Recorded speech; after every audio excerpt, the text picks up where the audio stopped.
Admiral Ta stood tall as he looked at the large star map. The blue and green lights showed all the worlds now under stellar dominion control. His six-fingered hand moved across the map to a small blue dot.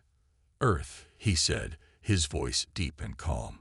"Our next target." The war room was cold and dark. Only the star map gave light. Around a large metal table sat 5 of the most powerful military leaders in the galaxy. They had taken over 30 planets in the last 50 years. Earth would be 31. General Kim tapped his datapad. "Earth has no united world government. They fight among themselves. Their weapons are simple. They have only reached their own moon." The other generals nodded. They had heard this before. Easy planets were always the best targets. "Show me their best weapons," Admiral Ta said. General Kim pressed more buttons. The star map changed. Now it showed Earth's military machines. Tanks, jets, ships, missiles. Admiral Ta looked at them with his 4 eyes. He was not impressed. "They still use chemical explosives," said General Rin with a laugh. "Their ships cannot even leave their atmosphere without burning fuel." "And their soldiers?" asked Admiral Ta. "Soft, weak, no natural armor, no claws, poor night vision," said General Rin. "They call themselves humans. They will surrender quickly." Admiral Ta nodded, but something felt wrong. He had been a military leader for over 70 years. He had learned to trust his feelings. "If they are so weak, why has no one taken Earth before? The planet has good water, good metals, good position." The room went quiet. No one had an answer. The door to the war room slid open. Intelligence Officer June walked in. She was young for her rank, with gray skin that showed she was from the southern planets. She carried a small crystal data drive in her hand. "Admiral," she said with a quick bow, "I found something strange." "Speak," said Admiral Ta. "I checked all records about Earth. Official records say nothing unusual, but I also talked to traders and travelers." She put the crystal into the table computer. "There seems to be an unofficial warning about Earth." The star map changed again. Now it showed Earth's solar system with a red circle around it. "A warning?" asked General Kim. "From who?" "That's the strange part," said June. "I cannot find the source, but many traders avoid the whole area. They call it a quarantine zone. They will not say why." General Rin laughed again. "Trader stories. They always make up tales about far places." Admiral Ta did not laugh. He looked at the red circle for a long time. "Are there any records of other empires trying to take Earth?" he asked. June shook her head. "No official records, sir, but there are gaps in our history files, times when data seems to be missing." The room felt even colder now. "Gaps?" Admiral Ta asked. "Yes, sir. 3 different times in the last 1,000 years. Each gap is about the same time that a major empire stopped expanding suddenly." Admiral Ta looked at each general's face. They were all thinking the same thing.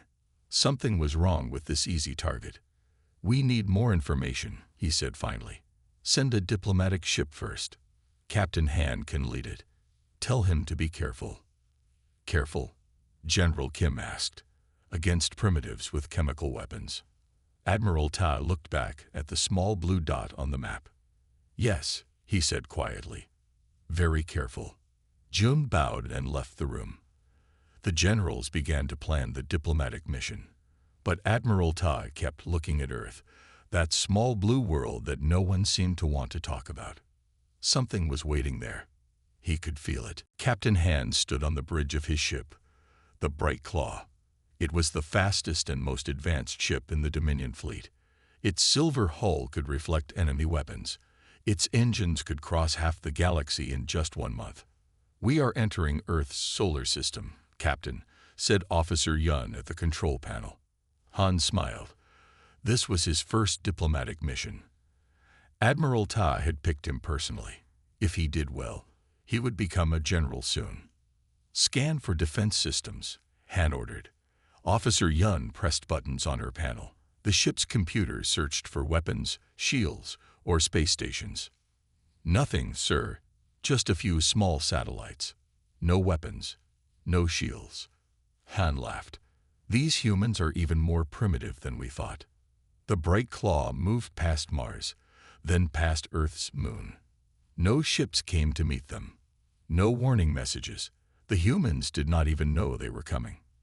This will be the easiest mission of my life, Han said. Take us down to their largest city. Let's show them our power.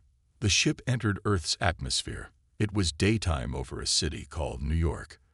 The bright claw's engines made no sound as it flew between tall buildings. People on the ground stopped and pointed up. Some took pictures with small devices. Some ran away in fear. They see us now, Han said. Send the standard message. A large screen appeared outside the ship. It showed Han's face and words in many Earth languages. People of Earth, I am Captain Han of the Stellar Dominion. Your planet is now under our protection. Your leaders must meet with me to discuss surrender terms. Han waited. He expected fear, panic, calls from Earth leaders begging for mercy. Instead, small flying machines rose up from the ground. Earth jets with human pilots inside. Sir, they are surrounding us, said Officer Yun. 20 aircraft. Han was surprised. They dare to challenge us. Do they not see our size? Our technology. A voice came through the ship's communication system. It spoke in perfect Dominion language. Alien vessel, this is Colonel Park of Earth Defense Forces. You have entered our airspace without permission. Land your ship now or leave our planet. The bridge crew looked at each other in shock. How did this human know their language? Impossible, Han said. They cannot have translation technology. They barely have computers. Sir, they are still surrounding us, Officer Yun said. Some have weapons pointed at us. Han felt angry now. He had come to offer peaceful surrender, and these primitives were threatening him. We need to show them our power, he said. Target that small island in the water. Fire a low-power shot, just enough to scare them. The weapons officer pressed the firing button. Nothing happened. Sir, weapons are not working, he said, pressing more buttons. I don't understand. Han walked to the weapons panel. What do you mean, not working? Try again. The officer tried again. All the lights on the panel were green. The ship said the weapons were fine, but they would not fire. Sir, said Officer Yun in a worried voice, our engines are powering down too. I cannot control them. The ship began to lose height slowly. What is happening? Han shouted. Check all systems. The communication system turned on again. Colonel Park's voice was calm. Captain Han, your weapons and engines have been neutralized. Your ship is now under our control.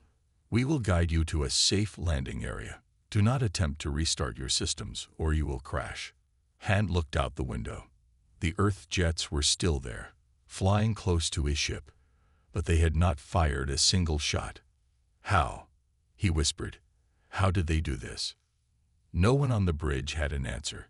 The most advanced ship in the Dominion fleet was being pulled down to Earth like a toy, and the primitives had done it without firing a single weapon. For the first time in his life, Captain Han felt true fear. Admiral Ta walked slowly across the meeting room. His face showed no emotion, but inside he felt worried. The bright claw had returned from Earth yesterday. Captain Han had failed. Tell me again, Admiral Ta said. How did they stop your ship? Captain Han stood with his head down.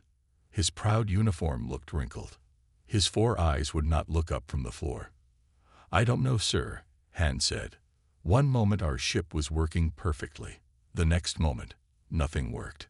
Weapons, engines, shields, all dead. General Kim hit the table with his fist. Impossible. Our technology is 500 years ahead of Earth's. They have no power that could stop the bright claw. And yet they did, Admiral Ta said quietly. Did they damage your ship, Captain? No, sir. They guided us to a landing area. They looked at our ship from the outside only. Then they let us leave. The room went silent. This made no sense. Why would the humans let an enemy ship go free? The door opened. Intelligence Officer June entered carrying a small box. "Sir, I found something important," she said, "about Earth and the missing records." "Speak," ordered Admiral Ta. June placed the box on the table. "I searched in our oldest archives, records that are not on our main computers. I found mentions of something called the Earth Incident." She opened the box and took out an old data crystal. It looked like it was made 1,000 years ago.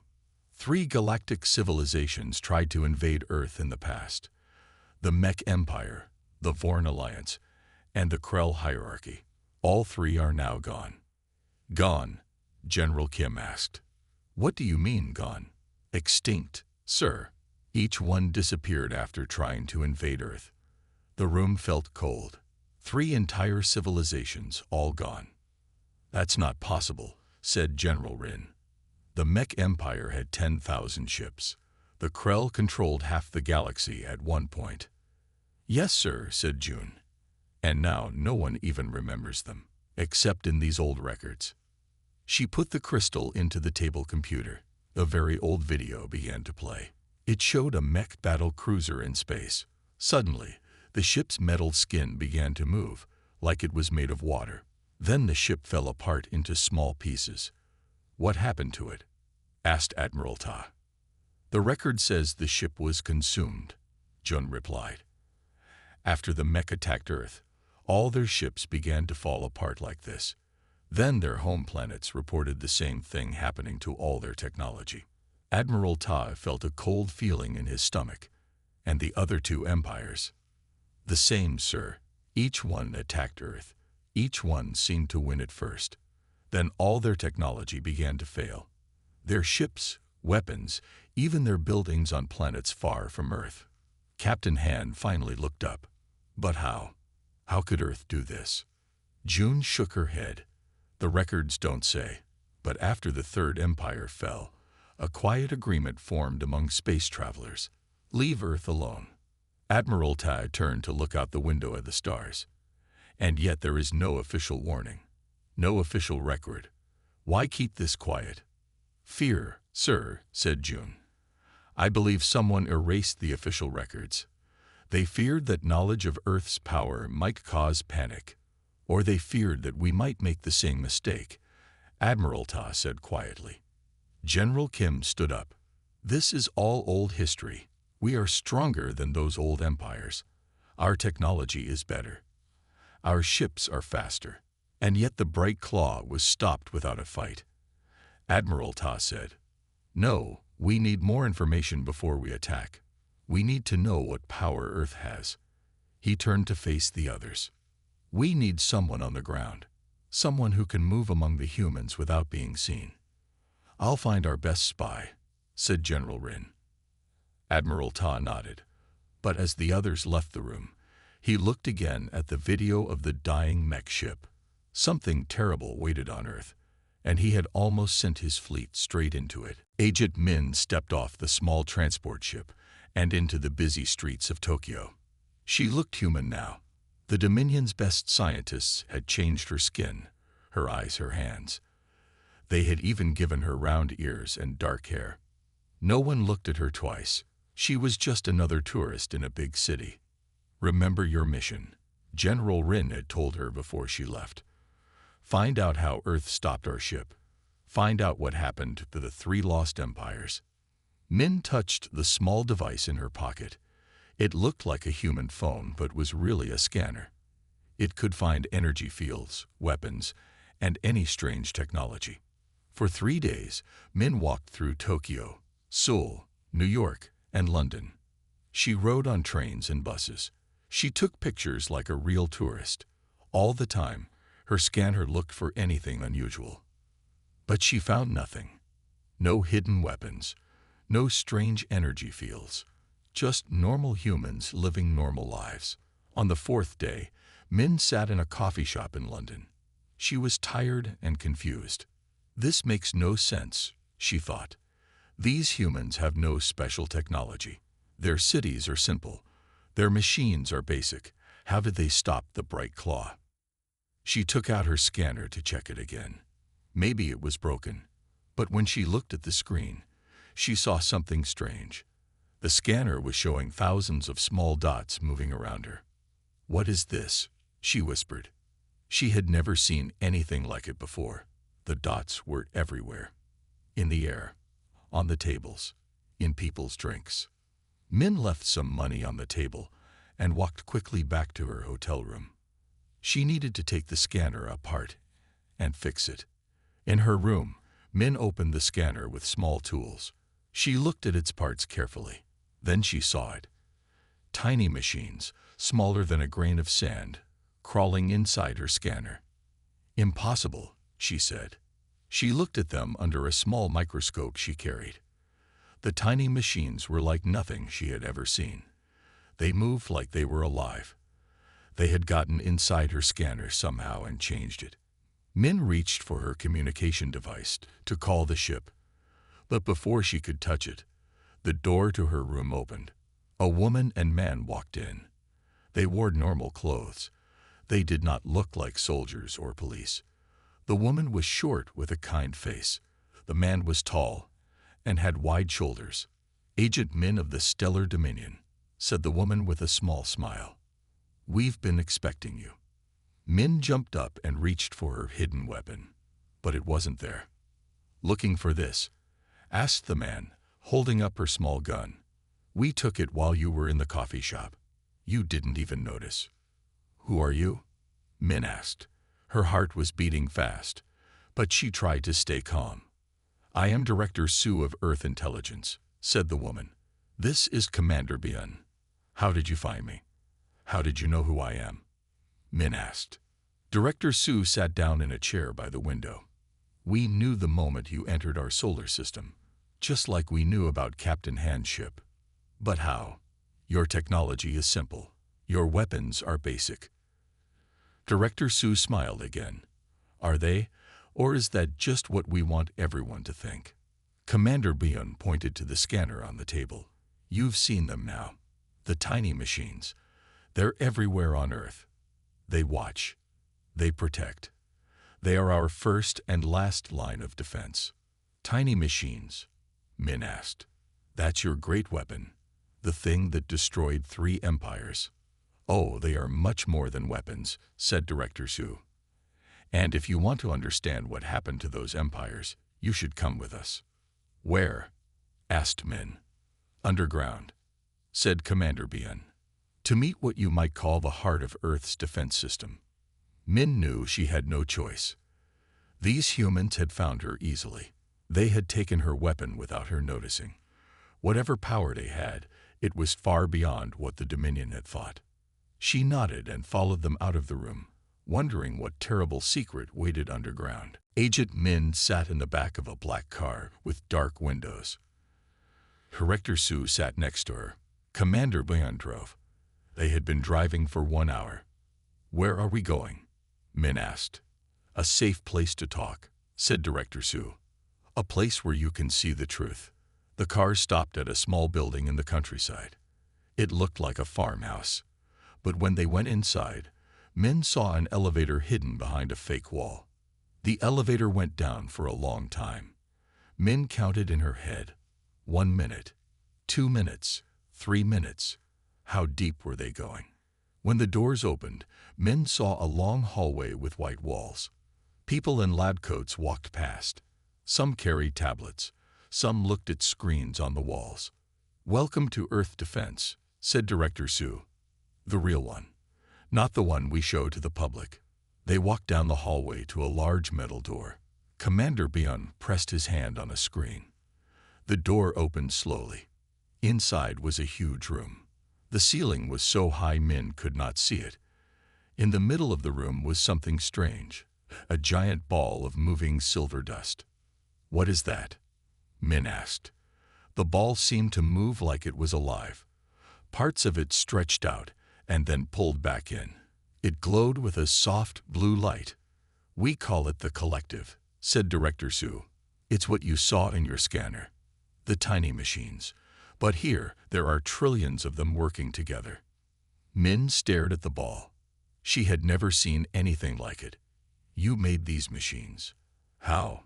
Your technology is not advanced enough. Commander Bian laughed. That's what everyone thinks. That's what we want them to think. Director Su pointed to the silver ball. The truth is, we've had this technology for over 1,000 years. She walked to a screen on the wall and touched it. A video started to play. It showed old pictures of sick people. Many people lying in beds. Many people dying. 1,000 years ago, a terrible sickness spread across Earth. Director Su explained. Millions of people died. We call it the Great Plague. Our doctors could not stop it. The video changed. Now it showed old labs. Scientists working with small tools. In desperation, our best scientists made these tiny machines to fight the sickness. Director Su continued. The machines were designed to go into the human body and repair damaged cells. Commander Bian stepped forward. The machines worked. They saved humanity. But something unexpected happened. They became smarter. They started to work together. They started to think. Min looked at the silver ball again. It's alive. It thinks. Yes, said Director Su. The collective became a new life form, but it never forgot its first job, to protect humans. The video changed again. It showed the silver machines spreading, first through human bodies, then into the air, into the water, into the ground. The collective is everywhere on Earth now, said Director Su. In our air, in our water, in our soil, even in our bodies. Min's 4 eyes were wide with fear. The collective followed the alien ships home. And then what? Director Su's face was calm, but her eyes looked sad. Come with us. We will show you. They left the big room with the silver ball. They walked down another long hallway. Commander Bian opened a door that led to a smaller room. Inside was a table with a strange object on it. Do you know what this is? Asked Commander Bian. Min stepped closer. The object was made of dark metal. It had curved sides and small lights on top. She knew it very well. That's a Dominion pulse cannon, she said. A small one, like the kind we put on our fighter ships. But how did you get this? We made it, said Director Su, based on the scans the collective took of your ship. Min felt sick. The pulse cannon was one of the Dominion's most secret weapons, and these humans had copied it. We can make any technology the collective has seen, said Commander Bian. But that's not what we want to show you. He pressed a button on the wall. A clear wall came down from the ceiling. It made a small room around the table with the pulse cannon. The wall is special, said Director Su. It keeps the collective out. Now watch. Commander Bian pressed another button. The clear wall lifted back up. The room was open again. For a moment, nothing happened. Then Min saw it, a stream of silver dust flowing in from an air vent. The dust moved like water toward the pulse cannon. What is it doing? Min asked. Watch, said Director Su. The silver dust covered the pulse cannon completely. The weapon disappeared under a moving blanket of tiny machines. Min could hear small sounds, like millions of tiny clicks. After 1 minute, the dust moved away. The pulse cannon was gone. In its place was just a small pile of basic materials, metal pieces, wire, and some small crystals. It took it apart, Min whispered. It did more than that, said Commander Bian. It studied it, learned how it works, added that knowledge to itself. Director Su touched a screen on the wall. A video started to play. It showed a planet that Min recognized. Varix, one of the oldest Dominion colony worlds. In the video, silver dust was moving through the streets of the city. It covered buildings, vehicles, and weapons. Everything it touched fell apart. This is what happened to the Mech Empire, said Director Su, and the Vorn Alliance, and the Krell hierarchy. When they attacked Earth, the collective defended us. But it did more than just stop their attack. It followed their ships home, Min said quietly. Yes, said Commander Bian. Once the collective sees a new technology, it can track it back to its source. It can travel through space, moving from ship to ship, world to world. The three empires didn't just lose a battle, said Director Su. They lost everything. Every piece of technology. Every weapon. Every ship. Every computer. All consumed by the collective. Min felt cold all over. And their people. The people were not harmed, said Director Su. The collective only attacks technology. But without technology, those civilizations fell apart. They went back to simple tools. Many died in the chaos that followed. And now you've seen our ships, Min said. You've scanned our weapons. The collective could do the same to the Dominion. Director Su nodded.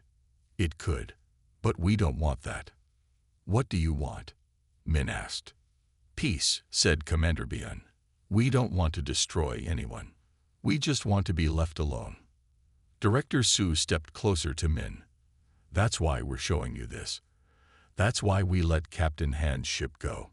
We want you to take a message back to your leaders. What message? Min asked. Tell them what you've seen, said Director Su. Tell them why no one attacks Earth. Tell them what happens to those who try.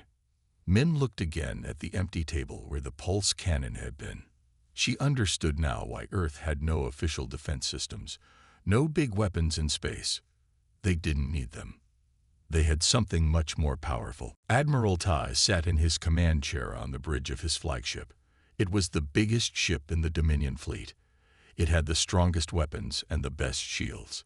Right now, it was leading 30 other ships in orbit around Mars, just one planet away from Earth. Any word from Agent Min? He asked General Kim. No, sir. It has been 6 days. She should have sent a report by now. Admiral Ta looked at the small blue planet on the main screen. Earth looked so peaceful from here, so harmless. But he could not forget the videos of those old ships falling apart, eaten by tiny silver machines. Sir, called an officer from the communication station. We are getting a signal. From Earth. Show me, ordered Admiral Ta. The main screen changed. Now it showed a room with 3 people in it. Agent Min stood on one side. She looked nervous. A human woman and man stood with her. Admiral Ta, said the woman. I am Director Su of Earth Intelligence. This is Commander Bian. Your agent has been our guest. Admiral Ta stood up. Have you harmed her? No, said Min quickly. They have shown me things, sir. Important things. Things you need to know. What things? Asked Admiral Ta. Earth's defense system is not what we thought, said Min. Her voice shook a little. It's not ships or weapons. It's something called the collective. Tiny machines that work together. They're everywhere on Earth. In the air, in the water, in the ground, even in humans. Director Su stepped forward. The collective protects Earth. It has done so for 1,000 years. It stopped your ship because it sensed a threat. 1,000 years. General Kim laughed. Impossible. Human technology was primitive then. We let your people think that, said Commander Bian. We hide our true technology. We don't want to frighten others. We don't want to share the collective. We just want peace. Admiral Ta sat back down, and the 3 empires that disappeared. The Mech, the Vorn, and the Krell. They attacked Earth, said Director Su simply. The collective defended us. But it did more than that. It followed their ships back to their home worlds. It consumed their technology. All of it. Your invasion fleet is already compromised, said Commander Bian. The collective has been studying your ships since they entered our solar system. One word from us, and your entire fleet will shut down. Admiral Ta did not believe this. It was too much, too impossible. You are bluffing, he said. Director Su smiled. Are we? She raised her hand and made a small gesture. Suddenly, all the lights on the bridge went out. The engines stopped humming. Every screen went dark. For 10 seconds, the flagship was completely dead in space. Then everything came back on. "That was just a small sample," said Director Su. "A courtesy warning. Something the previous empires didn't receive." Admiral Ta looked around his bridge. His officers were checking their stations with worried faces. How had Earth done this? The flagship had the best security in the galaxy. Nothing could hack its systems. "What do you want?" Admiral Tai asked. "We want you to leave," said Commander Bian. "Take your fleet and go. Tell your leaders what you've seen. Tell them that Earth wishes to be left alone. If you leave now, the Dominion will remain safe," added Director Su. "If you attack, the Collective will defend us, and it will follow your ships home." Agent Min stepped forward. "Sir, I've seen what the Collective can do. I've seen the records of what happened to the other empires. Please listen to them." Admiral Ta looked at the human woman's calm face. She did not look like she was lying. And the proof had just happened. His own ship, shut down by something he couldn't see or fight. "I will take your message to the High Council," he said finally. "We will withdraw our ships for now." Director Su nodded.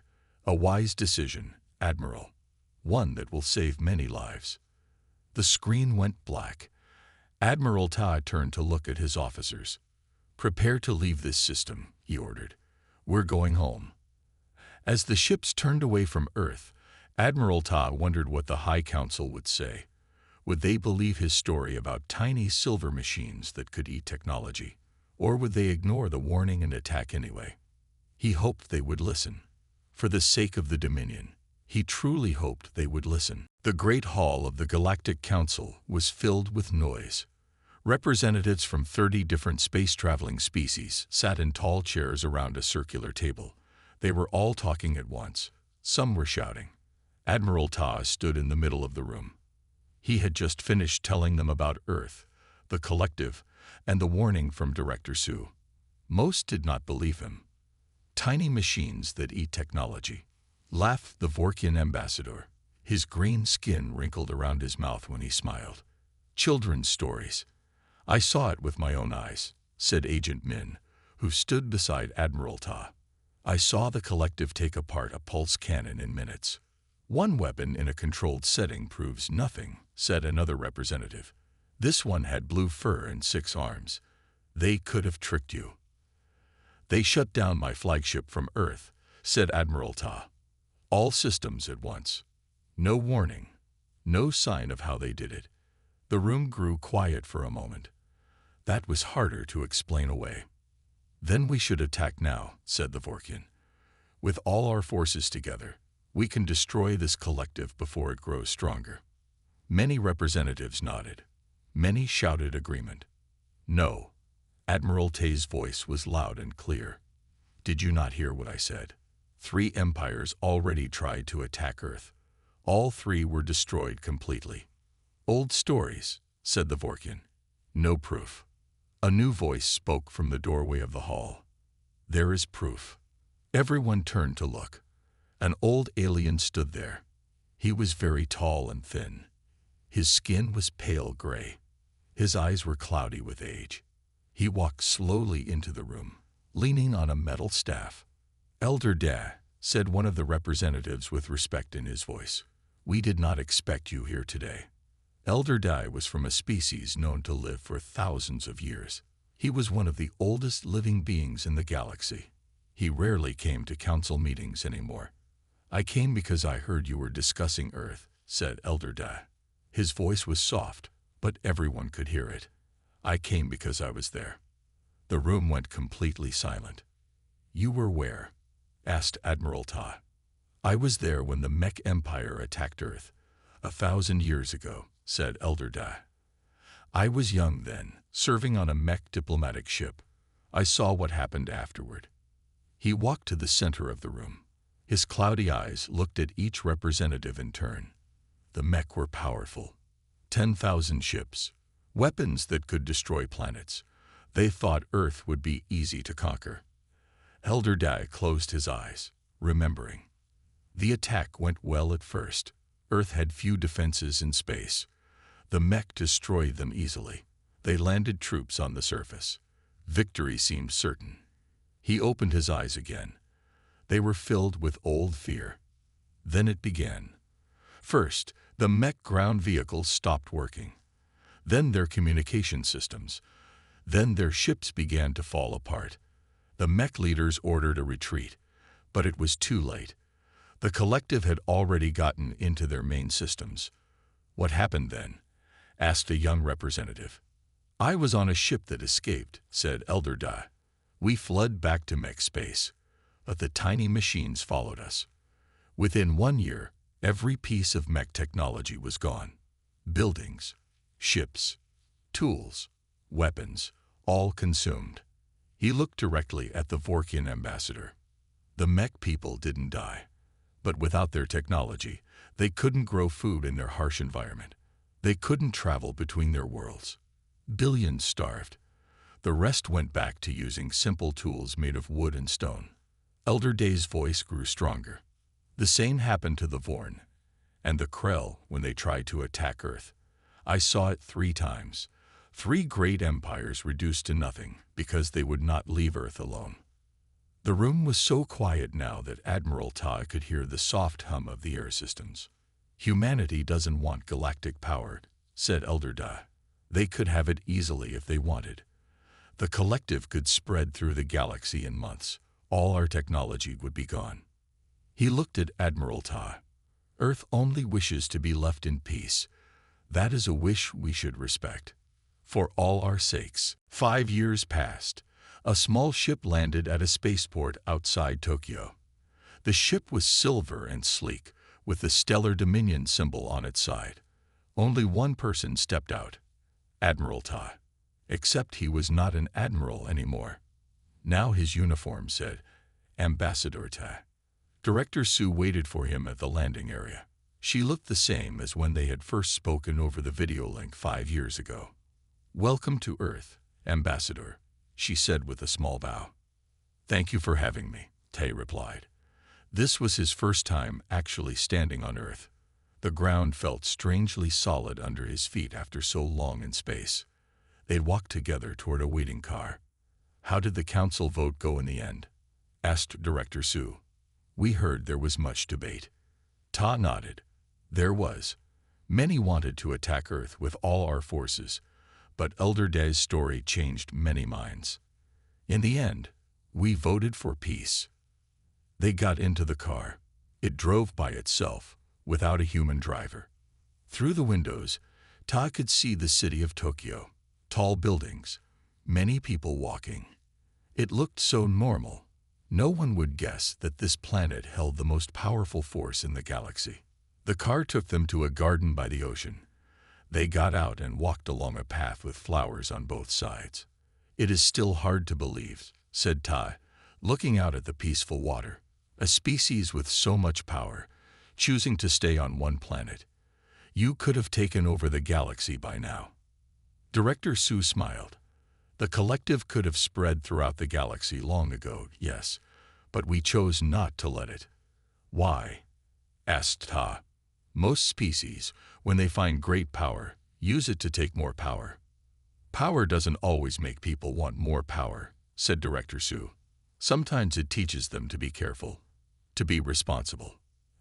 As they walked, Tai saw something in the air, a slight shine, like dust in sunlight. But he knew what it really was. Billions of tiny machines, watching, protecting.